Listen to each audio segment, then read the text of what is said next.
தியானமும் ஆன்மீக வாழ்க்கையும் தியான வாழ்க்கையின் இன்றியமையாத தேவைகள். நமக்கு முன் உள்ள வழி. முதலில் ஆன்மீக லட்சியத்தை நாம் முன் தெளிவாக வைத்துக்கொள்வது மிகவும் அவசியம். பண்டைய சாங்கிய தரிசனத்தின்படி 2 மூல தத்துவங்கள் மட்டுமே உள்ளன. அவை புருஷன் அல்லது சைத்தன்ய வடிவமாக விளங்கும் ஆன்மா மற்றும் பிரகிருதி அல்லது இயற்கை. மனிதனின் சைத்தன்ய தத்துவத்தை ஆன்மா என்று வேதாந்தம் அழைக்கிறது. அத்துடன் எல்லா ஆன்மாக்களும் எல்லையற்ற எங்கும் நிறைந்த பரமாத்மா அல்லது பிரம்மத்தின் அம்சங்களே என்றும் கூறுகிறது. எனவே வேதாந்தத்தை பொறுத்தவரை ஆன்மாவை உணர்தல் என்பதற்கு இறைவனை உணர்தல் என்று பொருள். ஆன்மாவின் இருப்பு பற்றியும் எல்லா ஆன்மாக்களுக்கும் ஆன்மாவான பரமாத்மாவின் இருப்பு பற்றியும் நம்பிக்கை உடையவர்கள் தங்களிலும் எல்லா உயிரினங்களிலும் உறையும் பரமாத்மாவுடன் இணைவதை லட்சியமாக கொண்டுள்ளார்கள். எங்கும் நிறைந்த இறைவனை உணர்வதே ஆன்மீக வாழ்க்கையின் லட்சியம். ஸ்ரீராமகிருஷ்ணரின் சிறந்த சீடர்களிடம் நாங்கள் சீடர்களாக இருந்தபோது அவர்கள் எங்கள் முன் ஆன்ம ஞானத்தை லட்சியமாக வைத்தனர். ஆன்ம ஞானம் என்றதன் மூலம் அவர்கள் எதையும் தனியாக குறிப்பிடவில்லை. தனது உயர் ஆன்மாவின் அருகில் செல்லும் அளவிற்கு ஒருவர் அதிகமாக பரமாத்மாவை அனுபவிக்கிறார். பரமாத்மா எல்லோரிலும் உறைவதை உணர்கிறார். இதை அவர்கள் எங்களுக்கு தெளிவாக கூறியுள்ளார்கள். பிறகு எல்லோரிலும் உறையும் இறைவனுக்கு சேவை செய்ய அவர் விரும்புகிறார். ஆனால் அதற்கு முன் பிரார்த்தனை, வழிபாடு ஆகியவற்றின் மூலம் ஆன்மீக வாழ்க்கையை பின்பற்றவும் ஒருவர் முயற்சிக்க வேண்டும். தனது ஆன்மாவை பற்றிய தெளிந்த ஞானத்தை பெறவும் எல்லோரிலும் விளங்கும் இறைவனை பற்றி அறியவும் வேண்டும். இதுதான் லட்சியம் என்பதால் ஒரு கேள்வி எழுகிறது. நாம் எந்த வழியை பின்பற்ற வேண்டும்? இந்த விஷயத்திலும் அவர்கள் எங்கள் முன்பு முக்தி அடைதல் மற்றும் சேவை செய்தல் என்னும் இரட்டை லட்சியங்களை வைத்தனர். செயலும் வழிபாடும் கைகோர்த்தபடி செல்ல வேண்டும். எல்லா உயிரினங்களிலும் விளங்கும் இறைவனுக்கு சேவை புரியும் எண்ணத்தில் செயல்களை செய்ய வேண்டும். நாம் பலவித செயல்களை செய்கிறோம். ஆனால் அவற்றை எப்படி செய்ய வேண்டும்? ஆன்மீக நலனை பெறும் வகையில் பல்வேறு செயல்களில் நம்மை எப்படி ஈடுபடுத்திக் கொள்ள வேண்டும் என்பதை நாம் அறியவில்லை. கடமை என்ற உணர்வுடன் முதலில் செயல்களை செய்ய வேண்டும். எல்லா சூழ்நிலைகளிலும் கடமையை செய்தே ஆக வேண்டும். சற்று முன்னேறும்போது எல்லா செயல்களுக்கும் அதிஷ்டான தெய்வமாக விளங்கும் பரமாத்மாவிற்கு செயல்களின் பலன்களை அர்ப்பணிக்க வேண்டும் என்று உணர்வோம். பிறகு இந்த செயல்களை எதற்காக செய்ய வேண்டும் என்று கேட்கும் ஒரு காலம் வருகிறது. இறைவனை மகிழ்விப்பதற்காக செய்ய வேண்டும் என்ற பதிலும் நம்முள்ளிருந்தே தோன்றுகிறது. இன்னும் ஒரு காலம் வருகிறது. அப்போது அந்த இறைவனை நமக்கு உள்ளேயும் வெளியேயும் வியாபித்திருப்பதை நாம் உணர்கிறோம். பிறகு மனித குலத்தின் நன்மைக்காக செயல்புரியும் இறை சக்தி பாயும் வழியாக நாம் ஆகிவிடுகிறோம். ஆன்ம தாகத்துடன் இரு. செயல்களை சரியான மனநிலையுடன் செய்ய வேண்டியது போன்றே வழிபாட்டையும் சரியான முறையில் செய்ய வேண்டும். நாம் எல்லோரும் ஏதாவது ஒரு வகையில் செயலில் ஈடுபட்டே ஆக வேண்டும். செயல்புரிவது கட்டாயமானது. ஆனால் பிரச்சனை என்னவென்றால் வழிபாடு நமது விருப்பம். பலரும் எந்த வழிபாடும் ஜபமும் தியானமும் செய்ய முடிவதில்லை. அது வேதனைக்குரியது. ஆன்மதாகம் எடுத்தால் ஆன்மீக உணவை ஏற்க விரும்புவோம். உடலுக்கு உணவளிக்கிறோம். உடலுக்கு நல்ல ஆரோக்கியமான உணவை கொடுக்க வேண்டும். படிப்பதன் மூலம் மனதிற்கு உணவளிக்கிறோம். படிக்கும் நூல்களும் நல்லவையாக இருக்க வேண்டும். அதேபோன்று ஆன்மாவிற்கும் உணவளிக்க வேண்டும். அதை எப்படி செய்வது? வழிபாடு, ஜபம், தியானம் இவற்றை பழகுவதன் மூலம் அதை செய்யலாம். ஸ்ரீராமகிருஷ்ணர் கூறிய கதை ஒன்று உள்ளது. ஒரு குழந்தை தூங்க சென்றது.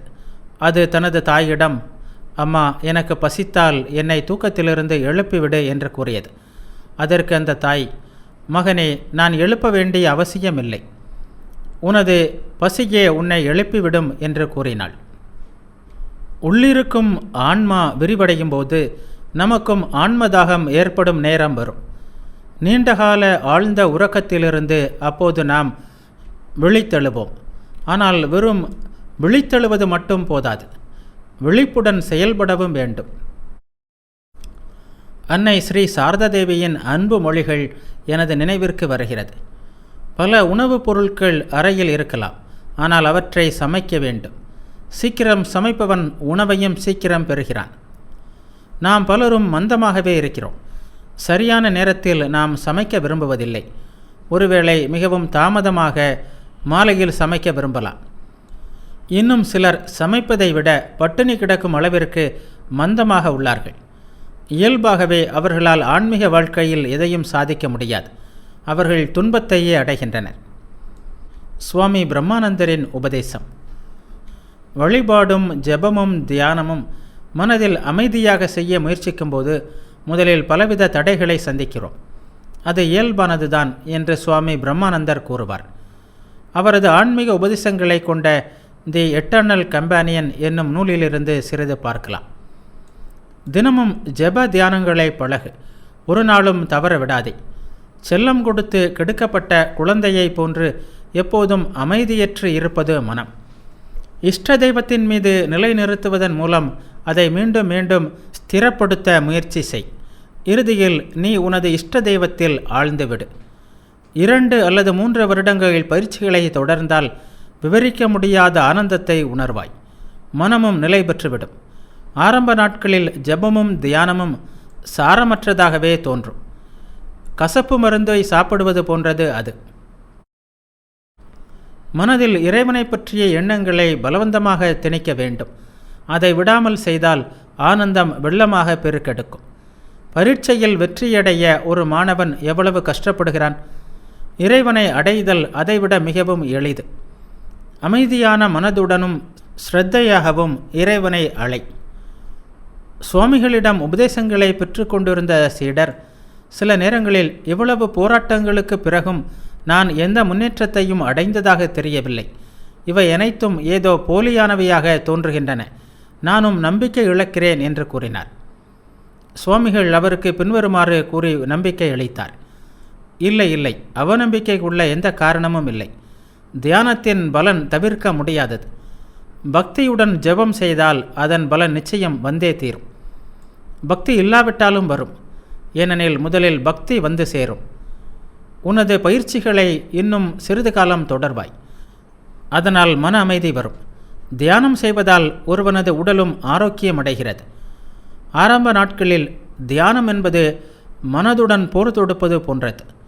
அமைதியற்ற மனதை மிகுந்த முயற்சியுடன் கட்டுக்கோள் கொண்டு வந்து இறைவனின் திருவடிகளில் நிலைநிறுத்த வேண்டும். அதற்காக ஆரம்ப நாட்களில் உனது மூளைக்கு அளவுக்கு மீறி கஷ்டத்தை கொடுக்காதே. மெதுவாக தொடங்கு. பின்னர் படிப்படியாக உனது முயற்சிகளை தீவிரப்படுத்து. தொடர்ந்த பயிற்சிகள் மூலம் மனம் நிலை பெறும். தியானமும் எளிதாகும். அப்போது பல மணி நேரம் தியானத்தில் அமர்ந்தாலும் எந்த சிரமத்தையும் உணர மாட்டாய். ஆழ்ந்த உறக்கத்திற்கு பிறகு ஒருவன் தனது உடலிலும் மனதிலும் புத்துணர்ச்சியை உணர்வதை போன்று தியானத்திற்கு பிறகு புத்துணர்ச்சியை நீ உணர்வாய். தொடர்ந்து ஆழ்ந்த ஆனந்த அனுபவம் ஏற்படும். உடலும் மனமும் நெருங்கிய தொடர்பு உடையவை. உடல் பாதிக்கப்பட்டால் மனமும் பாதிக்கப்படுகிறது. எனவே உடலை ஆரோக்கியமாக வைத்துக்கொள்ள உணவில் கவனமாக இரு. தியானம் செய்வது எளிதன்று. அதிகமாக சாப்பிட்டால் மனம் அமைதியற்று தவிக்கும். காமம், கோபம், பேராசை முதலிய உணர்ச்சிகளை கட்டுக்குள் வைத்திருக்காவிட்டால் மனம் நிலையற்றுதான் இருக்கும். அத்தகைய அலைபாயும் மனதுடன் எப்படி தியானம் செய்ய முடியும்? தியானம் செய்யாமல் மனதை கட்டுப்படுத்த முடியாது. மனதை கட்டுப்படுத்தாமல் தியானம் செய்ய முடியாது. முதலில் மனதை கட்டுப்படுத்துகிறேன், பிறகு தியானம் செய்வேன் என்று எண்ணினால் ஒருபோதும் வெற்றி பெற மாட்டாய். மனதை திடப்படுத்தி அதே நேரத்தில் தியானமும் செய்ய வேண்டும். தியானம் செய்ய அமரும்போது மனதின் ஆசைகள் அனைத்தையும் வெறும் கனவுகள் என்றே எண்ண வேண்டும். அவை போலியானவை என்று கருத வேண்டும்.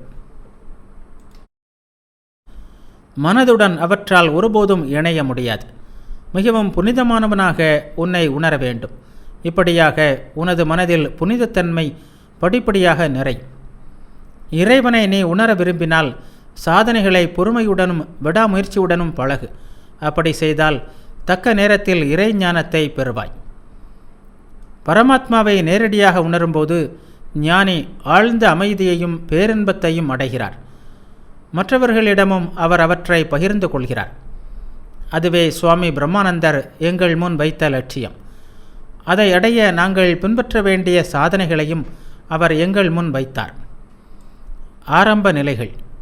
ஏற்கனவே கூறியது போன்று அமைதியாக நீ அமர விரும்பும்போது மனதில் பலவித தொல்லைகள் எழும்.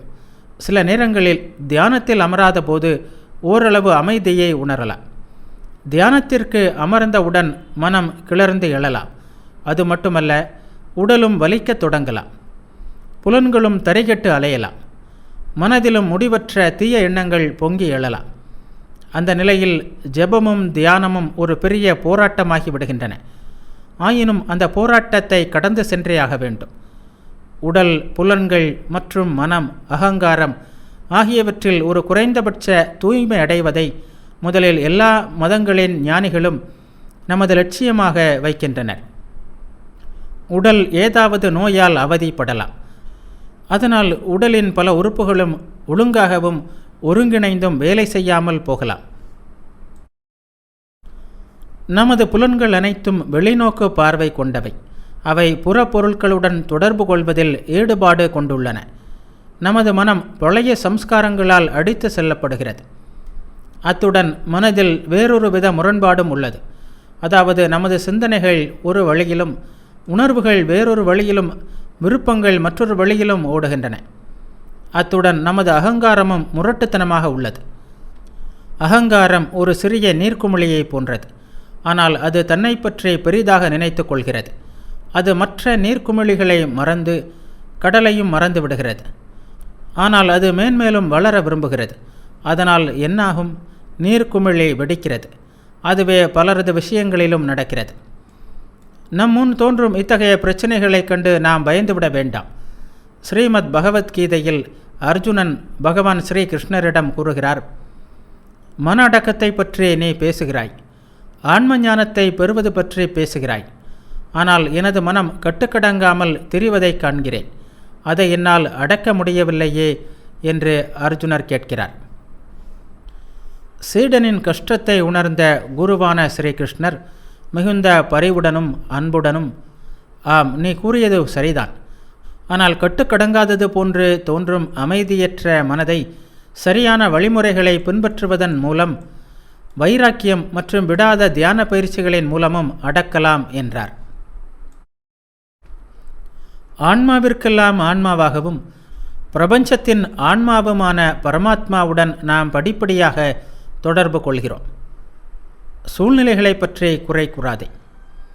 நமது சூழ்நிலைகளை பற்றி நாம் பல நேரங்களிலும் புகார் கூறுகிறோம். இதை நாம் மனதில் கொள்ள வேண்டும். சூழ்நிலைகளை குறித்து எப்போதும் புகார் கூறுவதை தவிர வேறெதையும் செய்ய உண்மையில் நாம் விரும்புவதில்லை. சூழ்நிலையை நாம் மாற்றி விடுவதாக வைத்துக்கொள்வோம். அப்போதும் அந்த பழைய புகார் அப்படியே தான் இருக்கும். எல்லா வகையிலும் சரியான சூழ்நிலையை நம்மால் எங்குமே காண முடியாது. அப்படிப்பட்ட ஒன்று இருக்கவே முடியாது. சூழ்நிலை சாதகமாக இல்லை. எப்படி நான் தியானம் பழகுவது என்று கேட்கலாம். நல்லது, இங்கேயே தியானத்தை பழகு. தொல்லைகள் நிறைந்த சூழ்நிலைகளிலும் உறங்குவதற்கு நீ முயற்சிப்பதில்லையா? அதுபோன்றே எத்தகைய சூழ்நிலையிலும் தியானம் செய்ய பழகியே தீர வேண்டும். அதை எப்படி செய்வது? தூங்குவதற்கு முன் புலன்களை உள்ளிழுத்து கொள்வது போன்று புற தொல்லைகளிலிருந்து உன்னை உள்ளிழுத்து கொள்வதன் மூலம் தியானம் செய்ய வேண்டும். பயிற்சிகளின் மூலம் இதை செய்ய முடியும். மேலும் நமக்கு உடல் ரீதியான உபாதைகள் உள்ளன. பல நேரங்களிலும் சுவாமிஜி தியானத்திற்கு அமர்ந்தவுடன் எனக்கு தலை வலிக்கிறது என்பது போன்ற புகார்கள் வருகின்றன. சிலருக்கு தியானம் செய்வதே தலைவலிதான். எப்படியோ போகட்டும், முதலில் ஆரோக்கியமாக இருக்க முயற்சி செய். எனவேதான் ஸ்ரீகிருஷ்ணர் பகவத்கீதையில் தியான யோக அத்தியாயத்தில் உணவிலும் பொழுதுபோக்குகளிலும் பணியிலும் மிதமாக இருப்பவனுக்கும் மிதமான உறக்கமும் விழிப்பும் உடையவனுக்கும் ஆன்மீக பயிற்சியான யோகம் துன்பத்தை துடைக்கும் கருவியாகிறது என்று கூறியுள்ளார். ஒருவன் எப்போதும் மிதமான வழியையே பின்பற்ற வேண்டும். 2 கோடிகளையும் தவிர்க்க வேண்டும். ஆன்மீக பாதையை பின்பற்றுவதற்கு இது வலிமையையும் ஊக்கத்தையும் கொடுக்கிறது. முதலில் உடலுக்கு பயிற்சி அளி. சில வகை சாதனைகளை நாம் பழக வேண்டும். அதன் மூலம் நம் உடல் ஓரளவு பயிற்சி பெறுகிறது. பிறகு புலன்களுக்கும் மனதிற்கும் பயிற்சி அளிக்க வேண்டும். அது மட்டுமல்ல, அகங்காரத்திற்கும் பயிற்சி அளிக்க வேண்டும். உடலுக்கு எப்படி பயிற்சி அளிப்பது? உணவில் கவனம் செலுத்து. அதிகமாக சாப்பிடுவதை தவிர. உடலுக்கு ஏற்ற உடலின் இணக்கத்தை வலுப்படுத்தும் உணவை உண். உணவு உண்பதையே வயிற்றுக்கு அளிக்கப்படும் பெரிய உடற்பயிற்சி என்று பலர் எண்ணுகிறார்கள்.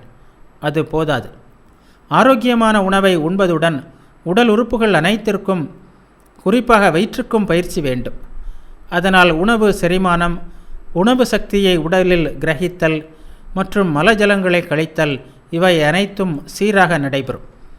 இவையே நாம் பின்பற்ற வேண்டிய அடிப்படை விதிமுறைகள். நமது பண்டைய ஆச்சாரியர்கள் ஆன்மீக வாழ்க்கையை கடைபிடிப்பதற்கு சாதனமாக உள்ள இந்த உடலை நன்கு கவனித்து கொள்வதே நமது முதல் கடமை என்று கூறியுள்ளார்கள். சில நேரங்களில் பலவீனமானவர்கள் என்னிடம், நான் எனது உடலை மறந்துவிட விரும்புகிறேன் என்று கூறுகிறார்கள். அவர்களுடைய உடம்பு எத்தகையது? வெறும் தசையும் எலும்புகளும் கொண்ட மாமிச பிண்டங்கள். உடலை ஒழுங்காக வளர்ச்சி அடைய செய். உடல்நிலை ஆரோக்கியமாக இல்லாவிட்டால் உடலை உன்னால் மறக்க முடியாது. ஒழுக்க நெறி சாதனைகள். யமம் மற்றும் நியமம் என்ற யோகாச்சாரியர் பதஞ்சலி மகரிஷி வகைப்படுத்தி கூறியவற்றில் ஆன்மீக சாதகன் ஓரளவு நிலை பெறாவிட்டால் அவனுக்கு அவர் ஆசனங்களை உபதேசிக்க விரும்புவதில்லை. சாதகன் அகிம்சையை பழகி இருக்க வேண்டும். உண்மையையே பேச வேண்டும். பேராசை பிடித்தவனாக இருக்கக்கூடாது. முடிந்தவரை பிரம்மச்சரியத்தை கடைபிடிக்க வேண்டும். உதவியற்ற நிலையில் மற்றவர்கள் மீது சார்ந்திருக்கக்கூடாது. இவற்றையே அவர் யமம் என்று கூறுகிறார். அது மட்டும் போதாது. புறத்திலும் அகத்திலும் குறிப்பிட்ட அளவு தூய்மையை பழக வேண்டும் என்றும் அவர் கூறுகிறார். எப்போதும் நிறை மனதுடன் சூழ்நிலைகளுக்கு ஏற்ப ஒருவன் முடிந்தவரை தன்னை மாற்றியமைத்து கொள்ள வேண்டும். மனம், வாக்கு, உடல் இந்த மூன்றிலும் ஒழுக்க நெறிகளை பழக வேண்டும். சாஸ்திரங்களை கற்று அதன் பொருளை அறிய வேண்டும். அதுவும் போதாது. அகங்காரத்தை மையமாக கொண்ட செயல்கள் நல்லவை அல்ல. அனைத்து ஆன்மாவிற்கும் ஆன்மாவாக பக்தன் பின்னாளில் அறியப்போகும் பரமாத்மாவிடம் தன்னை முழுமையாக அர்ப்பணித்து கொள்ள அவன் முயற்சிக்க வேண்டும். இவை அனைத்தும் நியமம் என்று அழைக்கப்படுகின்றன. சுவாமி பிரம்மானந்தர் எங்களிடம், நான் காமத்தை வென்று விடுவேன், கோபத்தையும் ஆசைகளையும் வென்று விடுவேன் என்று எண்ணினால் உங்களால் அவற்றை ஒருபோதும் வெல்ல முடியாது. மாறாக மனதை இறைவனிடம் நிலை பெற செய்தால் அவை தாமாகவே உன்னை விட்டு விலகும். இறை நம்பிக்கை இல்லாமல் தர்ம நெறியில் முழுமையாக நிலை பெற முடியாது என்று கூறுவது வழக்கம். இறைவன் என்று கூறும்போது எங்கேயோ வானத்தில் உள்ள ஒருவரை பற்றி அவர் கூறவில்லை. உலகை படைத்து காத்து மீண்டும் தன்னுள் ஒடுக்கிக் கொள்ளும் ஒருவரை அல்லது ஒரு சக்தியை இறைவன் என்று ஆரம்ப நாட்களில் நாம் எண்ணலாம். நாம் ஆன்மீக வாழ்க்கையில் முன்னேறும்போது வெளியே இருப்பதாக நாம் நினைத்த அது வெறும் சக்தி மட்டுமல்ல, அது நம்முள் விளங்கும் பரமாத்ம தத்துவம் என்பதை நாம் உணர்வோம். இன்னும் முன்னேறும்போது எல்லோரிலும் இறைவன் உறைவதை உணர்வோம்.